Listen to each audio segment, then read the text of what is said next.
आज का हमारा टॉपिक है बहुभुज का नियम। और बहुभुज का नियम हमने पिछले टॉपिक बताया था। इस नियम के अनुसार क्या होता है, यानी एक अगर किसी पार्टिकल पर या किसी भी पिंड पर एक साथ अनेक बल कार्य कर रहे हों तो उसी के बारे में जानना होता है। कि अब इसमें देखो जो न्यूमेरिकल वाला टॉपिक है इसमें आपसे पूछेगा कि ये बताइए इसका रिजल्टेंट फोर्स कितना आएगा परिणामी, और आपसे पूछ सकता है दूसरा डायरेक्शन दिशा क्या होगी। अब यानी कि यहाँ हमको आर का मान पूछेगा और डायरेक्शन हमसे पूछेगा कि डायरेक्शन आपका कितना होगा, दिशा।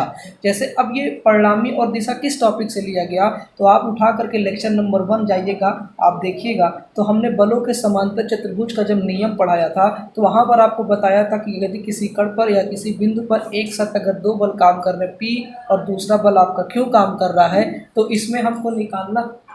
हमने बताया था अगर किसी पार्टिकल पर अगर आपके एक बल आपके पी काम कर रहे हैं दूसरा आपका क्यों काम कर रहा है, तो इसका ये जो परिणामी होता है क्या, आर। अब इसी आर का मान है यानी कि इस कण पर टोटल ये मिल करके कितना बल कार्य कर रहे हैं, इसी का हमको मान निकालना। उसी को हम परिणामी बल क्या करते हैं। परिणामी बल क्या होता है, दो या दो से अधिक सदिश बलों का योग होता है। तो अब यहाँ पर आपका परिणामी बल और ये जो होता है, ये जो डायरेक्शन होता है कि आपका ये अल्फा और ये आपका एंगल होता है बीटा, यानी कि आपसे पूछ सकेगा जो परिणामी है वो पी बल से कितना कोण बना रहा है और जो आपका क्यू बल है वो बीटा से कितना। तो सेम इसमें भी, तो इसमें जरा देखा जाए इस पर आपका एक बल पी क्यू आर एस, इस तरह से कई बल आपको बहुत मिल सकते हैं, 2 3 4 5 सब। तो अब जरा देखो इन्हें कैसे लगाएंगे।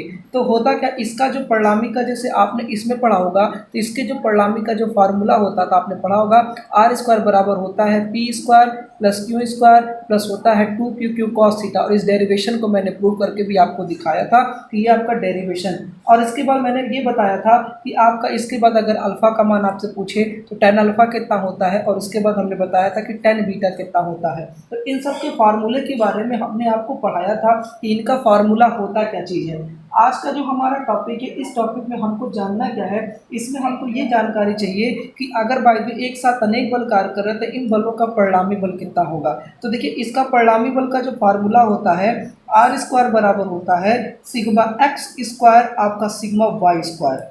इसका ये फार्मूला है sigma X square plus sigma Y square. अब देखिए सिग्मा एक्स आपका क्या चीज़ होगा, यानी कि इस पर जब बहुभुज के नियम के जब सवालों को लगाएंगे तो हम ये देखेंगे कि एक्स एक्सिस पर आपके कितने बल कार्य कर रहे हैं, इन सभी बलों का क्या करना है, योग करना है डायरेक्शन दिशा के साथ। और y क्या है, सिग्मा y, यानी y एक्सिस पर यानी कितने बल आपके काम कर रहे हैं, तो आप इन सभी बलों को जोड़िए तो सिग्मा x और सिग्मा y इस तरह से निकल जाएगा। तो देखिए ये जो आया है फार्मूला सिग्मा x और सिग्मा y स्क्वायर, ये कहाँ से आया, ये जो आपका बलों के समांतर चतुर्भुज का नियम है, ये आर स्क्वायर बराबर P square plus Q square plus 2 cos theta से ही आया। अब कैसे आया, हम आपको एक छोटा सा एग्जांपल लेकर के चलते हैं। जैसे अगर किसी पार्टिकल पर मान लीजिए एक बल यहाँ पर आपका P काम कर रहा है और दूसरा बल मान लीजिए आपका Q यहाँ पे काम कर रहा है, तो हम सिग्मा x और सिग्मा y करना क्या है, जैसे जरा देखिए क्या करेंगे, यहाँ पर y एक्सिस खींचेंगे और x एक्सिस खींचेंगे। तो मान लीजिए कि यहाँ पर ये थीटा एंगल बना रहा है, तो आपको पता होगा अगर आप किसी भी एक बल को दो कंपोनेंट में तोड़ना हो तो एक आपका होगा Q cos थीटा और दूसरा आपका हो जाएगा Q sin थीटा। एक आपका Q cos थीटा हो गया, दूसरा आपका Q sin थीटा हो गया। तो अब जरा देखा जाए तो आपके x एक्सिस पर आपके जो आपका सिग्मा x जो होता है, तो P और आपका देखिए ये डायरेक्शन इधर की है और ये डायरेक्शन उल्टा, इसका हम लिख सकते हैं माइनस Q cos थीटा। तो यानी कि यहाँ पर आपका जो आ गया सिग्मा x बराबर जो आ गया P minus Q cos theta. उसी तरह से सिग्मा y, तो y एक्सिस तो केवल एक बल ऊपर की तरफ काम कर रहे हैं, तो ये आपका हो जाएगा Q sin थीटा। तो देखिए ये सिग्मा x और सिग्मा क्या निकल गया, y। अब जरा देखा जाए, अब आपका सिग्मा x और सिग्मा y अगर इसी की जगह आप दूसरा फिगर बनाए, यानी अब ये x एक्सिस पर जो आपके बल लग रहे हैं वो P माइनस Q कितना लग रहे हैं, cos थीटा लग रहे हैं, और y एक्सिस पे जो आपके बल लग रहे हैं वो आपका केवल कितना लग रहा है, क्यों आपका लग रहा है sin थीटा लग रहा है। तो यानी देखो अब ये दो बल में आपके हो गए। तो आपसे कह रहा है अगर मान लीजिए इस पर एक बल ये काम किया दूसरा बल ये काम किया, तो इसका ये जो आपका होगा ये क्या होगा, परिणामी r। तो आर स्क्वायर बराबर आपने फार्मूला पढ़ा है, क्या होता है, P square plus Q square plus होता है 2p cos थीटा। अब जरा देखिए P वाला जो बल है वो ये बल है, मतलब ये इस बल को हमने क्या माना, सिग्मा x पे तो माना है, तो ये मान लीजिए सिग्मा x स्क्वायर हो गया। अब Q वाले बल को हम जो y एक्सिस पर जो बल लग रहा तो प्लस कितना होगा, सिग्मा y स्क्वायर हो गया। अब देखिए 2pqx, तो ये देखिए सिग्मा x P वाला बल ये है, सिग्मा x वाला हम लिख नहीं रहे पूरा, हम बस शॉर्ट में समझा रहे हैं, और एक सिग्मा y। अब देखिए cos थीटा, अब ये जो दो बलों के बीच का जो एंगल होता है उसी को हम लोग थीटा से रिप्रेजेंट करते हैं। तो अब ये बताइए कॉस थीटा का मान होगा मतलब कॉस 90 का मान। अब आपको पता कॉस 90 का मान 0 होता है, तो इस तरह से ये पूरी वैल्यू क्या हो जाएगी, 0 हो जाएगी। तो आर स्क्वायर बराबर देखो sigma X square plus sigma कितना हो गया, वाई स्क्वायर। तो यही मैंने बताया कि परिणामी बल आपको जब भी निकालना होगा बहुभुज के नियम से, तो इसका डायरेक्ट फार्मूला ही है आर स्क्वायर बराबर sigma X square sigma Y square. क्योंकि यहाँ पर जो थीटा का मान होगा, हम इस बलों को कंपोनेंट में तोड़ते हैं, तो हमने कंपोनेंट में तोड़ने का दो प्रोसेस बताया था। एक लंबवत जब भुजाओं में आपको तोड़ करके दिखाना हो, दूसरा हमने बताया था कब, किन्हीं भी दिशाओं में अगर आपको तोड़ना हो। तो यहाँ पर आप देख लिया, तो इस तरह से फार्मूला आपको समझ में आ गया होगा। अब डायरेक्शन का जो फार्मूला यहाँ पर जो आपका होता है, वो जो डायरेक्शन अगर हम आपको निकालेंगे यहाँ पर, तो इसकी जो डायरेक्शन की जो मान होती है वो direct sigma Y upon sigma X. तो डायरेक्शन हम आपको आगे बताएंगे, फिलहाल आपने ये परिणामी बलों को निकालना आपने जान लिया। इस पर एक न्यूमेरिकल लगवाते हैं, ये फार्मूला, इस फार्मूले का आप याद कर लीजिएगा कि बहुभुज के नियम में अगर आपको परिणामी बल पूछेगा तो डायरेक्ट इसी फार्मूले पर रख दीजिए, आपका मान आ जाएगा। क्योंकि परिणामी बल का भी फार्मूला वही है, P square Q square 2p cos theta. लेकिन जब इसे कंपोनेंट में आपने देखा तो थीटा का मान 90 डिग्री हो गया और cos 90 का मान 0 होता है। तो इस तरह से ये आपने चीज़ें देख लिया। तो अब जरा इस पर एक हम न्यूमेरिकल को आपको लगा करके दिखाते हैं। जैसे एग्जाम्पल के तौर पर अगर हमको एक सवाल दे दिया जाए, अब जरा देखिएगा एक सवाल, यानी यहाँ से अगर आपसे कह दे कि परिणामी बल केवल अभिज्ञात करिए, तो अब जरा चलते हैं। देखिए यहाँ पर आपसे कह दे कि यहाँ पर ये जो बल काम कर रहा है वो 80 न्यूटन के बल काम कर रहे हैं, यहाँ पे जो बल काम कर रहे हैं वो 40 न्यूटन के काम कर रहे हैं, यहाँ पर जो बल काम कर रहे हैं वो 20 न्यूटन के काम कर रहे हैं, और यहीं पर फिर एक बल आपका काम कर रहा है जो ये 100 न्यूटन का है। अब आपसे पूछ रहा कि परिणामी बल का मान ज्ञात कीजिए, यानी यहाँ पर हमसे पूछ रहा कि आर बताइए टोटल इस पार्टिकल पर कितने बल लग रहे हैं। तो ऐसे क्वेश्चन जब भी अगर आपके आ जाएं तो पहले इसको में क्या करेंगे, आप यहाँ पर वाई एक्सिस आप यहाँ पर बना लीजिए, फिर यहाँ पर एक एक्स एक्सिस ऐसे बना लीजिए। तो यहाँ पर ये आपका एक्स, ये एक्स डैश, ये लिखे या ना लिखे लेकिन आप समझने के लिए लिख लें, वाई एंड वाई डैश हो गया। अब जरा देखिए पहले क्या करेंगे, बलों को तोड़ेंगे, लेकिन बलों को तोड़ने से पहले जरा देखिए आपके क्वेश्चन में ये एंगल भी दिया है कि इन जो पहला बल है दूसरे बल के बीच का कोण 45 डिग्री, इन दोनों के बीच का कोण आपसे कह दिया है कि वो 60 अंश का कोण बना रही है, और इसके बाद ये जो टोटल दे दिया है इन दोनों के बीच का एंगल दे दिया है 120 डिग्री। अब जरा देखिए, अब आपको क्या करना है, जरा देखिए हमने y और x एक्सिस में तोड़ लिया। एक फिगर हम फिर से आपको बड़ा बना करके दिखाते ताकि आपको समझ में आए। तो हमने सिग्मा y ले लिया और ये सिग्मा x ले लिया। अब जरा ध्यान दीजिए, हम पहला बल उठाते हैं। यहाँ पर देखिए ये जो बल आपका है वो कितने अंश के कोण पे बना रहा है, 45 डिग्री बना रहा है। अब ये जरा देखिए किससे बना रहा है, x, ये x और ये आपका x डैश, ये y और ये आपका y डैश, कितने न्यूटन का बल है, 40। तो अब जरा देखिए यहाँ पर आप लिख सकते हैं इसकी जगह पर 40 cos 45 डिग्री, कंपोनेंट में तोड़ा 90, और यहाँ आप लिख सकते हैं ये हो जाएगा 40 और ये आपका साइन 45। पता है आधार जो भुजा, आप जिस भुजा से एंगल बनाता है उस पर कॉस होता है, जिस पे दूर होता है उस पर साइन होता है। अब ये कहाँ से आया, पिछले लेक्चर में मैंने बताया था क्यों कॉस इसको लेते हैं, क्यों साइन इसको लेते हैं। तो देखिए 40 वाले का काम खत्म, लेकिन एक्स एक्सिस पर पहले से एक बल काम कर रहा है, कितने न्यूटन का, 80 न्यूटन का। तो यहाँ पर पहले से आपने 80 न्यूटन लगा दिया। अब देखिए 80 हो गया, 40 हो गया। अब जरा देखिए यहाँ पर एक बल ऐसे इस तरह से काम कर रहा है, और ये इन दोनों के बीच का एंगल, जरा ध्यान दीजिएगा, इन दोनों के बीच का एंगल कितना दे रहा है, ये कह रहा है कि ये 60 डिग्री है। इन दोनों के बीच का एंगल कह दिया है वो 60 डिग्री है। ध्यान से देखिएगा, इन दोनों के बीच का एंगल 60 दे दिया। अब हमको करना क्या होगा, जरा ध्यान दीजिए, हमको जो भी एंगल चाहिए या तो y एक्सिस से चाहिए या तो x एक्सिस से चाहिए। तो अब करना क्या होगा ये बताइए, अगर ये 45 डिग्री होगा तो ये बताइए ये एंगल कितना होगा। तो ये भी एंगल आपको कितना होगा, क्योंकि यहाँ से यहाँ तक आपका जो x और y के बीच का जो एंगल होता पता होगा 0 से 90, तो ये 45 है, तो जाहिर सी बात ये कितना होगा, 45। अब आप बताइए ये पूरा 60 है, ये 45 है, तो ये जो बच गया है ये एंगल कितना हो जाएगा, 60 में से 45 जाएगा, कितना डिग्री होगा, 15 अंश। मतलब इनके बीच का एंगल कितना आया। अब बताइए 15 अंश किससे आ रहा, वाई से या एक्स से, वाई से। तो आपको पता है इस वाले कंपोनेंट पे। अब जरा देखिए ये जो लाइन आपकी, ये वाली लाइन है, ये जो लाइन आपकी है, इस लाइन पर कितना बल काम कर रहा है, जरा देखिए यहाँ पर लिखा हुआ है कि ये 20 न्यूटन का बल इस पर काम कर रहा है। तो अब यहाँ पर ये जो है ऊपर की तरफ जा रहा है, तो इसे जब कंपोनेंट में तोड़ोगे तो ये आपका होगा 20 cos 45, और इस वाले पर आपका आएगा क्योंकि इस डायरेक्शन में सेकंड क्वाड्रेंट में, तो इस y और ये x डैश, तो ये हो जाएगा 20 साइन 15 अंश, और ये ऊपर वाला जो हमने 45 लिखा वो 15 होगा, तो ये एंगल देखें कितना 15, तो ये आपका होगा cos 15 अंश। तो ये जरा देखें, तो आपने ये cos 15 ले लिया, ये sin 15 हो गया। अब जरा देखिए इसके बाद आपका ये जब sin 15 हो गया और ये cos 15 हो गया, तो अब अगला टॉपिक जरा देखिए कितना। अब जरा देखें फिर यहाँ पर एक बल काम कर रहा है, यहाँ देखिए कितने न्यूटन का ये।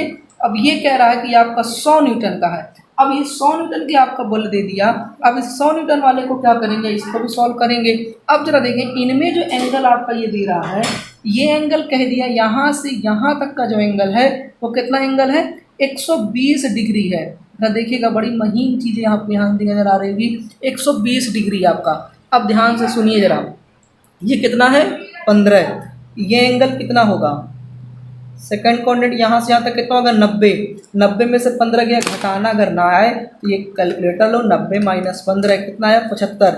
मतलब ये जो एंगल आपका है कितना है 75 डिग्री। अब जरा देखिएगा यहाँ से यहाँ तक का एंगल जो है वो कितना है 120, और ये वाला आपको पता है कितना है 75।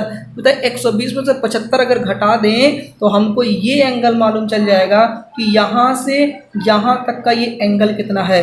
तो जरा देखिए टोटल आपका कितना 120, और ये 75 में माइनस करिए, तो 75 माइनस करें कितना आएगा 45 डिग्री, यानी यहाँ से जो एंगल बन रहा है ये कितना 45। अब इस 100 वाले को भी 2 कंपोनेंट में तोड़ेंगे, तो जरा देखिएगा ये आपका हो जाएगा 100, और कॉस ये हो जाएगा 45, और इस वाले पर क्या हो जाएगा 100, और ये हो जाएगा साइन 45। करना क्या है, अब हमको सिग्मा एक्स निकालना है, यानी एक्स एक्सिस पर लगने वाले जितने भी बल हैं। अब बाकी जो थे वह सब कंपोनेंट में तोड़ गए। मतलब अब यहाँ देखिए एक्स एक्सिस पे जो बल आ रहे हैं डायरेक्शन के साथ लीजिए कितना है 40 cos 45, यहाँ लिखिए 40 cos 45 प्लस 80। ये प्लस क्यों किया, तो इसकी डायरेक्शन दोनों सेम है तो दोनों जुड़ेंगे। अब इधर डायरेक्शन में आइए, इस डायरेक्शन में जरा देखिए माइनस, आपका देखिए इस वाले पर कितना बल काम कर रही है, ये आपका दिया है 20, देखिए 20 साइन 15, और फिर ये माइनस 100, और ये आपका कॉस 45 अंश। तो ये हो गया, और कोई बल बच गया तो आपका जो था वो हो गया, ये 4 2 इसमें 2 इसमें, तो इधर वाले डायरेक्शन दोनों एक तरफ थे तो इसलिए इधर वाले को माइनस लिया, इधर वाले को प्लस लिया।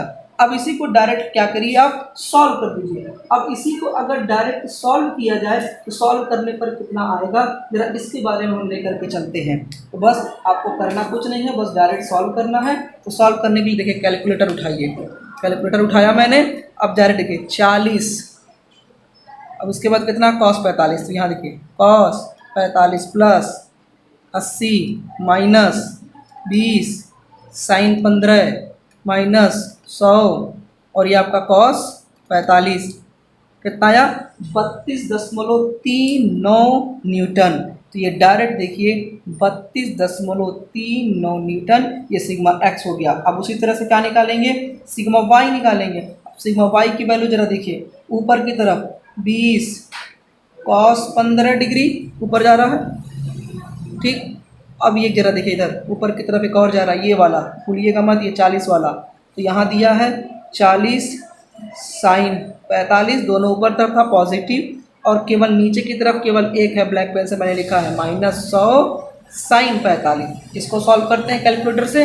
देखिए कैलकुलेटर, आई होप आप लोगों को कैलकुलेटर चलाना आ गया होगा। अब देखिए अब क्या करेंगे, इसका जब मान रखेंगे तो कितना दिया है 20 cos 15 प्लस 20 के बाद अब ये 40 साइन 45 माइनस 100 साइन 45, कितना आया मान, माइनस सिग्मा वाई का मान जो आपका आ रहा है यहाँ पर माइनस की वैल्यू आ रही है। अब जरा समझिएगा, हम माइनस में आया -23.10 न्यूटन। अब यहाँ पर जरा देखिए, यहाँ पर आप अगर फिगर बनाना चाहे तो इसको देख करके आप बना। अब देखो सिग्मा एक्स और सिग्मा वाई, एक प्लस आ रहा है और दूसरा आपका माइनस की तरफ आ रहा है। तो अब ये कह सकते हो कि आपको पता होगा कि अगर एक पॉजिटिव साइन है दूसरा माइनस, तो आपको अगर कभी मैथ पढ़ा होगा तो कोऑर्डिनेट सिस्टम के बारे में मालूम होगा कि आपका फर्स्ट एंगल में दोनों पॉजिटिव होता है, इसमें आपका माइनस और प्लस होता है, इसमें माइनस और माइनस होता है। प्लस माइनस का मतलब ये फोर्थ कोऑर्डिनेट, मतलब आपका जो बल ये काम कर रहा होगा अगर देखा जाए तो आपका इस तरह से, यानी यहाँ पर ये जो x है और ये आपका y डैश है, तो यहाँ पर आपका सिग्मा x पर 32.39 न्यूटन काम कर रहे हैं और ये माइनस का मतलब वो नीचे की तरफ होगा, तो ये आपका काम कर रहा है 23.10। हमको क्या निकालना है, हमको इसी का परिणामी निकालना है r। अब आपको पता है परिणामी का जो फार्मूला आपको पता है, आर स्क्वायर बराबर होता है sigma X square plus sigma Y square. अब डायरेक्ट बस क्या करिए, सिग्मा एक्स और सिग्मा वाई स्क्वायर का मान यहीं पर रखिए। जरा देखिए आर स्क्वायर बराबर आ रहा है, तो आर स्क्वायर बराबर आपका है sigma X square sigma Y square, तो एक्स का स्क्वायर जरा देखिए यानी 32.39 का होल स्क्वायर प्लस माइनस का स्क्वायर करेंगे तो प्लस में ही हो जाएगा। आप चाहें तो माइनस लेकर के चल सकते हैं या तो आप माइनस को छोड़ दीजिए, वो आपके ऊपर है। तो हम माइनस छोड़ देते हैं, या तो लेना चाह रहे हैं तो फिर ब्रैकेट लगाइए -23.10, फिर ब्रैकेट बंद करिए, उसके पावर लगाइए। देखिए ये मान आया स्क्वायर का, लेकिन हमको किसका मान आया, आर स्क्वायर का मान आया, लेकिन हमको परिणामी का मान आर है। तो जब स्क्वायर वाले को इधर भेजेंगे तो अंडर रूट लग जाएगा। तो ज़रा देखिए करना क्या, देखिए अंडर रूट लगाइए, आंसर को लगा दीजिए, जो आपका आंसर आया था वो, यानी आर बराबर आपका जो आएगा वो कितना न्यूटन आएगा, 39.78 न्यूटन। तो इस तरह से आपने परिणामी बल का मान निकाल दिया। उसी तरह से अगर डायरेक्शन पूछेगा तो डायरेक्शन बराबर आपको फार्मूला पता है कि फार्मूला क्या होता है, तो tan अब यहाँ पर अल्फा या tan आपको बीटा, जो आपको समझ में आए वो आपको नेक्स्ट वीडियो में हम आपको बता देंगे। वो वीडियो लंबा होने की वजह से हम थोड़ा शॉर्ट में आपको बना रहे हैं, तो इस वजह से इसको आप लगाइएगा। इस पर और भी कोई सवाल है, अभी केवल परिणामी समझिए, डायरेक्शन निकालना हम आपको समझा देंगे। एक फ़ोटो आपको हम बना करके दिखाते हैं और इसका कम से कम आप उसे लगा करके हमको दिखाइएगा। इसमें केवल अभी परिणामी की केवल बात करिएगा, दिशा हम आपको निकालना सिखा देंगे, दिशा इससे ईजी है, पर इसके लिए कैलकुलेटर आपको होना ज़रूरी है। अगला जो सवाल हम आपको दे रहे हैं उस सवाल को ज़रा देखिएगा और सवाल को ज़रा लगा करके आप ले करके आइएगा। बहुत ईजी सवाल है, ज़्यादा हार्ड नहीं है, थोड़ा सा आपको बस मेहनत करनी है। जैसे मान लीजिए यहाँ से एक बल काम कर रहा है 30 किलो न्यूटन का, जो कितना डिग्री पर है, 60 अंश पर। फिर इसके बाद यहाँ से एक बल काम कर रहा है 10 किलो न्यूटन का, और इनके बीच का जो एंगल है वो 120 न्यूटन, सॉरी 120 डिग्री है। इसके बाद एक नीचे की तरफ काम कर रहा है जिसका ये जो एंगल है वो आपका है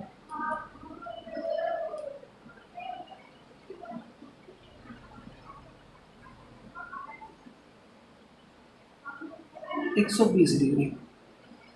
अब इसी में आपका 30 किलो न्यूटन, 10 किलो न्यूटन, और ये आपका आया 15 किलो न्यूटन। आर का मान जो देखिए जो आंसर आएगा वो 21.79 आएगा, और इसे लगा करके आप हमें पूरा दिखाइएगा किस तरह से आपका होगा। Thank you so much.